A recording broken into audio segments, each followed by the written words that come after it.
Welcome back to Eduport. നമ്മൾ ഇതേ Christmas exam കഴിഞ്ഞതിന് ശേഷം ഫസ്റ്റ് ടൈം ആണ് കാണുന്നത്. എക്സാം കഴിഞ്ഞു, പേപ്പേഴ്സ് കിട്ടി, പാരന്റ്സ് മീറ്റിംഗ് കഴിഞ്ഞു. ആകെ മൊത്തം ഒരു ഒച്ചയും ബഹളമായിരുന്നു കുറച്ചു കാലം. എല്ലാം കഴിഞ്ഞിട്ടുണ്ട്. ഇനി നിങ്ങൾ അതിനെക്കുറിച്ച് ഒന്നും ഓർക്കണ്ട. അതിനെക്കുറിച്ച് ഒന്നും നിങ്ങൾ ഓർക്കേ വേണ്ട. എല്ലാം കളഞ്ഞേക്ക്. നമുക്ക് ഫ്രണ്ടിൽ ഇനി വരാനുള്ളത് പബ്ലിക് എക്സാം ആണ്. ആ എക്സാമിലേക്ക് വേണ്ടി പ്രോപ്പർ റിവിഷൻ കാര്യങ്ങളെല്ലാം ആയിട്ട് പഠിച്ച് ഇനി മുന്നോട്ട് പോകേണ്ട സമയമായിട്ടുണ്ട്. വെറും 1.5 മാസം തികച്ചില്ല നിങ്ങളുടെ എക്സാമിന്. ഓക്കെ, കുറച്ച് ദിവസങ്ങൾ മാത്രമേ വരുന്നുള്ളൂ. അപ്പോൾ നിങ്ങൾ തമ്പ് ഓൾറെഡി കണ്ടിട്ടുണ്ടായിരിക്കും. ഇന്ന് നിങ്ങളുടെ 4ാമത്തെ യൂണിറ്റിലെ 2ാമത്തെ ചാപ്റ്റർ ആയിട്ടുള്ള ചൗക്ക് എന്ന് പറഞ്ഞ ഒരു കവിത ഉണ്ടായിരുന്നു. ആ കവിതയുടെ മീനിങ് ആണ്, കവിതയിൽ എന്താണ് പഠിക്കുന്നത് എന്നാണ് മിസ് പറഞ്ഞു തരാൻ പോകുന്നത്. അതിനു മുൻപ് once again welcome to Eduport. Ready മക്കളെ? അപ്പൊ കവിത വെരി ഇമ്പോർട്ടൻ്റ് ആണ്. ആസ്വാദന ടിപ്പണി ക്വസ്റ്റ്യൻ ഒക്കെ വരാറുള്ളതാണ്.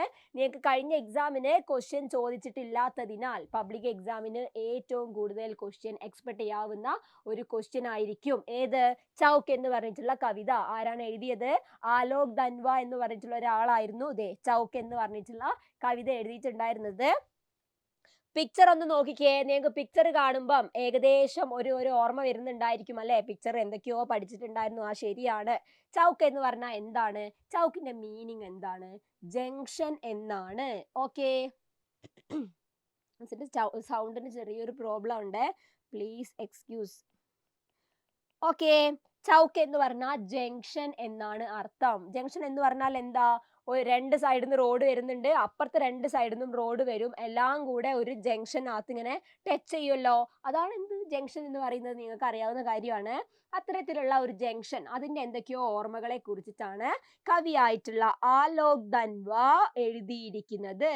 ആലോക് ധൻവ കവിയാണ്. അപ്പൊ കവിയെ കുറിച്ച് നിങ്ങൾ അറിഞ്ഞിരിക്കേണ്ടത് ഇമ്പോർട്ടന്റ് ആണ്. ആസ്വാദന ടിപ്പണിയൊക്കെ ചോദിക്കുമ്പോൾ ഒരു 2 വരി പോട്ടെ, ഒറ്റ വരിയെങ്കിലും എഴുതി വെക്കാൻ മിസ്സിന് മക്കൾക്ക് പറ്റണം. അപ്പൊ നമുക്ക് ആദ്യം കവിയെ കുറിച്ചിട്ടൊന്ന് ജസ്റ്റ് നോക്കാം.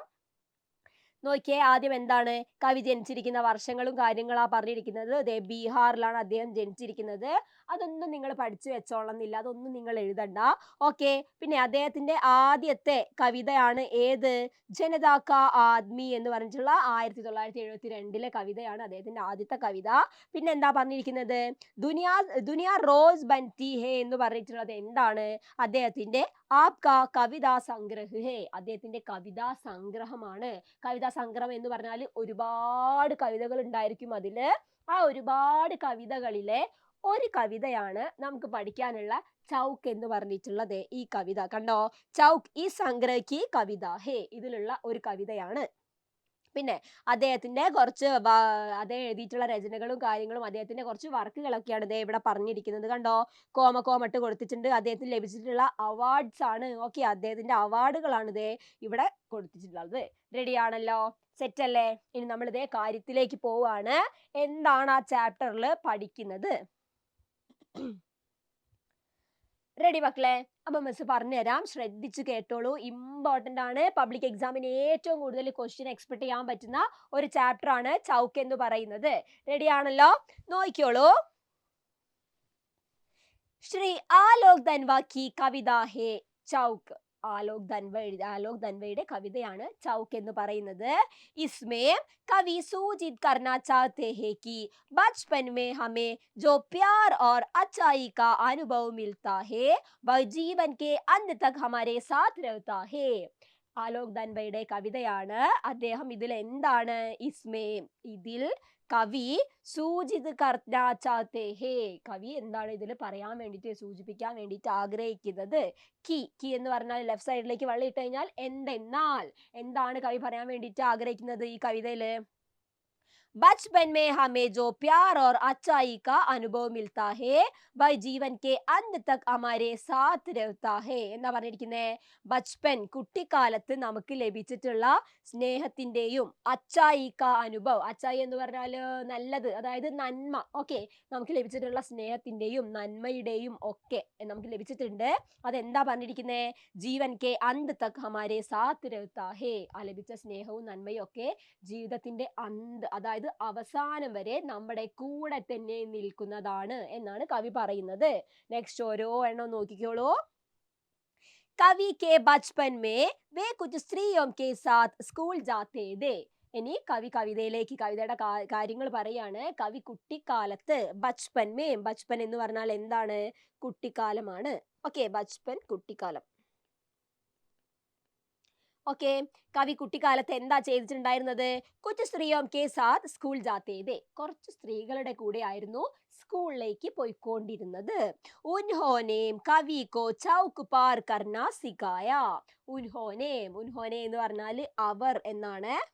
ദാ ഉൻഹോനെ അവരാണ് കവിയെ എന്ത് പഠിപ്പിച്ചിട്ടുണ്ടായിരുന്നത്? ചൗക്ക് പാർ കർന സിഖായ, ജംഗ്ഷൻ മുറിച്ചു കടക്കാൻ പഠിപ്പിച്ചിട്ടുണ്ടായിരുന്നത്. സിഖായ എന്ന് പറഞ്ഞാൽ പഠിപ്പിക്കുക. ഓക്കെ, നെക്സ്റ്റ് നോക്കിയോളൂ. कवि की माम अपने बेटे को उनके साथ स्कूल भेजती थी. कुछ दिनों के बाद कवि स्वयं स्कूल जाने लगे. फिर उन्हें कुछ दोस्त मिल गए. वे उनके साथ जाने लगे. എന്തൊക്കെയാ പിന്നെ കവിതയിൽ പറഞ്ഞിരിക്കുന്നത്? അപ്പം കവിക്ക് എന്താണ് സ്കൂളിലേക്ക് പോകാൻ വേണ്ടി ജംഗ്ഷൻ മുറിച്ച് കടക്കാൻ കുറച്ച് സ്ത്രീകളായിരുന്നു പഠിപ്പിച്ചിട്ടുണ്ടായിരുന്നത്. കവിക്ക് മാം, കവിയുടെ അമ്മ, അപ്നെ ബേട്ടേക്കോ തന്റെ മകനെ ഉൻകെ സാത്ത് സ്കൂൾ ഭേജ്തി തി, അവരുടെ കൂടെ സ്കൂളിലേക്ക് അയച്ചു എന്നാണ് പറയുന്നത്. ഭേജ്തി എന്ന് പറഞ്ഞാൽ അയക്കുക. ഓക്കെ, അപ്പം കവിയുടെ അമ്മ ആ സ്ത്രീകളുടെ കൂടെയായിരുന്നു കവിയെ സ്കൂളിലേക്ക് അയച്ചിട്ടുണ്ടായിരുന്നത്. പിന്നെന്താ പറഞ്ഞിരിക്കുന്നത്? കുച്ച് ദിനോം കെ ബാദ്, കുറച്ചു ദിവസങ്ങൾക്ക് ശേഷം. ബാദ് എന്ന് പറഞ്ഞാൽ ശേഷം. കുറച്ചു ദിവസങ്ങൾക്ക് ശേഷം കവി സ്വയം സ്കൂൾ ജാനെ ലഗെ, കവി സ്വയം സ്കൂളിലേക്ക് പോകാൻ വേണ്ടിയിട്ട് പഠിച്ചു. ഫിർ ശേഷം, ഫിർ എന്ന് പറഞ്ഞാൽ വീണ്ടും ശേഷം എന്നാണ് അർത്ഥം. ഫിർ ഉൻഹേം കുച്ച് ദോസ്ത് മിൽ ഗയേ. യെസ്, അതിനുശേഷം കവിക്ക് കുറച്ച് സുഹൃത്തുക്കളെ ലഭിച്ചു. വേ ഉൻകെ സാത്ത് ജാനെ ലഗെ, പിന്നീട് കവി എന്താ ചെയ്തത്? അവരുടെ കൂടെ പോവാൻ വേണ്ടിയിട്ട് ആരംഭിച്ചു. റെഡി, അടുത്തേ നോക്കിയോളൂ. കവി കാ സ്കൂളി ജീവൻ സമാപ്ത് ഹോ ഗയാ, കവിയുടെ സ്കൂൾ ജീവിതം അവസാനിച്ചു. സമാപ്ത് എന്ന് പറഞ്ഞാൽ എന്താണ്? അവസാനിച്ചു, അവസാനിക്കുക. ഓക്കെ, സ്കൂൾ ജീവിതം, സ്കൂൾ കാലഘട്ടം കഴിഞ്ഞു. അബ് കരീബ് 20 വർഷ ചലേ ഗയേ, ഇപ്പം എത്ര വർഷം കഴിഞ്ഞു പോയിട്ടുണ്ട്? 20 വർഷം, 20 വർഷം കഴിഞ്ഞു പോയിട്ടുണ്ട്. അബ് വേ ബഡേ ശഹർ കെ കിസി ചൗക്ക് സേ ഗുസർത്തെ ഹേ തോ ഉൻഹേ ഉൻ സ്ത്രീയോं की याद आती है. അപ്പം 20 വർഷത്തിന് ശേഷം കവി ഒരു ജംഗ്ഷൻ മുറിച്ച് കടക്കുകയാണ് അല്ലെ. കവി വീണ്ടും ഏതോ ഒരു ജംഗ്ഷൻ മുറിച്ച് കടക്കുന്ന സമയത്ത് കവിക്ക് ആ കവിയെ റോഡ് മുറിച്ച് കടത്തി കൊടുത്തിട്ടുള്ള ആ സ്ത്രീകളുടെ ഓർമ്മ വരികയാണ്. നിങ്ങൾ ആലോചിക്കണം, 20 വർഷം കഴിഞ്ഞു പോയിട്ടുണ്ട്. ആ ജംഗ്ഷനിലെത്തി ആ റോഡ് മുറിച്ച് കടക്കുന്ന സമയത്ത് കവി ആ സ്ത്രീകളെ ഓർക്കുകയാണ്. യാദാത്തി എന്ന് പറഞ്ഞാൽ ഓർമ്മ വന്നു. അടുത്തത് എന്താ പറഞ്ഞിരിക്കുന്നേ? കരീബ് 20 വർഷ പഹലേക്ക് സ്മൃതിയാം ഉൻകെ മൻ മേ ആ ജാതി ഹേ. 20 വർഷം മുൻപുള്ള സ്മൃതിയാം എന്ന് പറഞ്ഞാൽ എന്താണ്? ഓർമ്മകളാണ്. 20 വർഷങ്ങൾക്ക് മുൻപുള്ള ഓർമ്മകള് ഉൻകെ മൻ മേ ആ ജാതി ഹേ, അദ്ദേഹത്തിന്റെ മനസ്സിലേക്ക് വരികയാണ്. നെക്സ്റ്റ് ചോദിക്കോ. വേ അപ്ന ദായാം ഹാത്ത് ഉൻ സ്ത്രീയോं की और बढ़ा देते थे. എന്താണ് കവി ചെയ്തിട്ടുണ്ടായിരുന്നത്? കവിയുടെ ദായാം ഹാത്ത് എന്ന് പറഞ്ഞാൽ റൈറ്റ് ഹാൻഡ് ആണ്. കവിയുടെ വലത് കൈ കവി എന്താ ചെയ്തിട്ടുണ്ടായിരുന്നത്? ഉൻകി ഓർ ബഡാ ദേത്തെ ദേ, അവർക്ക് നേരെ നീട്ടിയിട്ടുണ്ടായിരുന്നു. അതായത് ആ റോഡ് മുറിച്ച് കിടക്കുന്ന സമയത്ത് കവിയുടെ വലത് കൈ ആ സ്ത്രീകളുടെ കയ്യിൽ ഉണ്ടാവും. ഏതെങ്കിലും ഒരു സ്ത്രീ കവിന്റെ കൈ ഇങ്ങനെ പിടിച്ചിട്ടായിരിക്കും റോഡ് മുറിച്ച് കടക്കുന്നത്. പിന്നെ എന്താ പറഞ്ഞിരിക്കുന്നത്? ബായേം ഹാത്ത് എന്ന് പറഞ്ഞാൽ ലെഫ്റ്റ് ഹാൻഡ് ആണ്. ബായേം ഹാത്ത് എവിടെയാണ്?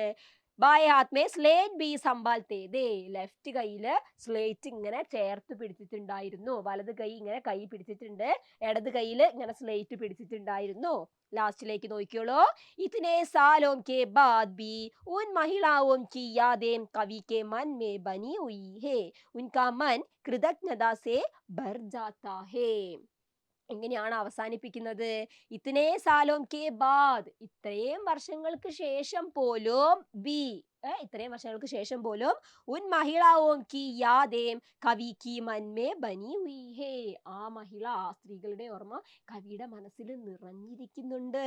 ഉൻകാ മൻ കൃതജ്ഞതാ സേ ഭർ ജാതാ ഹേ, കവിയുടെ മനസ്സ് കൃതജ്ഞത കൊണ്ട് നിറഞ്ഞിരിക്കുന്നു. റെഡിയല്ലേ? പണ്ടത്തെ 20 വർഷം മുൻപ് കവി കുഞ്ഞായിരുന്നപ്പോൾ ഉള്ള കാര്യമാണ് ഓർക്കുന്നത്. എവിടെ എത്തിയപ്പം? സെയിം ആ ചൗക്കിലെത്തിയപ്പം, ആ ജംഗ്ഷനിലെത്തി റോഡ് മുറിച്ച് കടക്കുന്ന സമയത്താണ് കവി ഓർക്കുന്നത്. റെഡിയാണല്ലോ? ഒരു സിമ്പിൾ ആയിട്ടുള്ള ഒരു കവിതയാണ്, പക്ഷേ കുറച്ചധികം ക്വസ്റ്റ്യൻസ് നിങ്ങൾക്ക് എക്സാമിന് എക്സ്പെക്ട് ചെയ്യാൻ പറ്റുന്ന ഒരു ചാപ്റ്റർ ആണ് കേട്ടോ. നന്നാക്കി പഠിക്കുക. കഴിഞ്ഞിട്ടില്ല, മിസ് ദേ ഇതിന്റെ മലയാളം കൊടുത്തിട്ടുണ്ട്. അപ്പം നോ ഇഷ്യൂ അല്ലെ? നിങ്ങൾ ഓരോ ലൈൻ ഇതേ ഇവിടെ ഹിന്ദി വായിക്കുക, ഇപ്പുറത്ത് വന്നിട്ട് അതിന്റെ മലയാളം വായിച്ചു നോക്കുക. റെഡി ആണല്ലോ? സെറ്റ് ആണല്ലോ? നന്നാക്കി പഠിച്ചോ. എക്സാമിന് കുറെ ക്വസ്റ്റ്യൻസ് ഈ ചാപ്റ്റർ നിങ്ങൾക്ക് വരാൻ ചാൻസ് ഉള്ളതാണ്. റെഡിയാണ്? ഇനിയിപ്പം ഇതിന്റെ നോട്ട് നിങ്ങൾക്ക് ആവശ്യമുണ്ട് എന്നുണ്ടെങ്കിൽ നിങ്ങൾ എന്ത് ചെയ്യുക? മിസ്സിന്റെ ഇൻസ്റ്റയിലേക്ക് ഒന്ന് മെസ്സേജ് അയച്ചാൽ മതി. ഓക്കെ ഓക്കെ ഹിന്ദി വിത്ത് CP എന്ന് പറഞ്ഞിട്ടുള്ള മിസ്സിന്റെ ഇൻസ്റ്റയിലേക്ക് ഒന്ന് മെസ്സേജ് അയച്ചിട്ട് ഏതാണ് ചാപ്റ്റർ മിസ്സിനെ ഫോളോ ചെയ്തിട്ട് അയക്കണേ, അല്ലെങ്കിൽ മിസ്സിന് നോട്ട് ഷെയർ ചെയ്ത് തരാൻ പറ്റൂല. നിങ്ങൾ ഷെയർ ചെയ്ത് നിങ്ങൾ പറയുകയാണെങ്കിൽ ചാപ്റ്റർ ഏതാണ് വേണ്ടിയെന്ന് പറഞ്ഞു കഴിഞ്ഞാൽ മിസ് അതിന്റെ നോട്ട് നിങ്ങൾക്ക് ഷെയർ ചെയ്ത് തരുന്നുണ്ട്.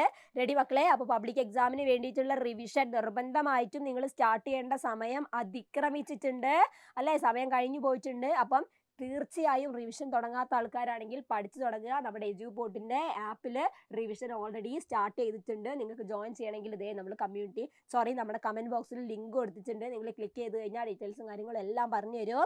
റെഡി മക്കളെ? അപ്പൊ എല്ലാവരും സൂപ്പർ ആക്കി പഠിക്കാൻ തുടങ്ങിക്കോ. പബ്ലിക് എക്സാം ആണ് ഇനി നമ്മുടെ ഒരേ ഒരു ലക്ഷ്യം. അടിപൊളിയായി തകർത്ത് നമുക്കത് എഴുതണം. എന്നിട്ട് 2 മാസം ആ വെക്കേഷൻ വരുന്നത് സൂപ്പർ ആക്കണ്ടേ? യെസ്. റെഡി മക്കളെ? അപ്പൊ എല്ലാവരും അടിപൊളിയായിട്ട് പഠിച്ചോളൂ. Thank you.